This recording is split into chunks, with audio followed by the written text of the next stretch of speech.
I'm Ed Kelley, editor of The Oklahoman. Dan Boren's in a tough spot, but not quite as tough as he thinks it is. The only Democrat in Oklahoma's congressional delegation is in Washington, partly because he represents Yellow Dog country and partly because he says he won't march to the national party's lockstep. That's getting increasingly hard for Boren to do, as Democrats who run the House these days are about as liberal as they come. Boren told an audience in Tulsa that it's difficult to ask for too many favors for his own pet projects when he often won't vote for the party line. He cited Representative Charlie Rangel, who runs the House's tax writing committee.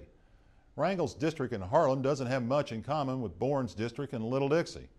Particularly telling was this quote from Boren: "I want you all to think about the predicament I'm in sometime."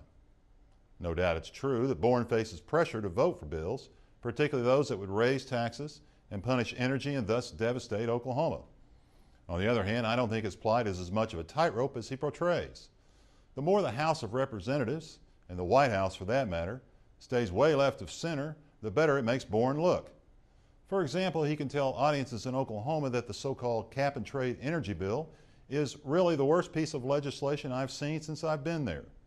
He can also criticize health care legislation as way too expensive for the country and for Oklahoma.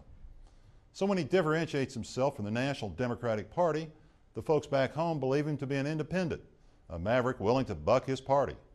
And as a member of the Blue Dogs, an informal group of moderate and conservative Democrats, Boren can be a player in sharply divided legislation in which the outcome might only be a few votes.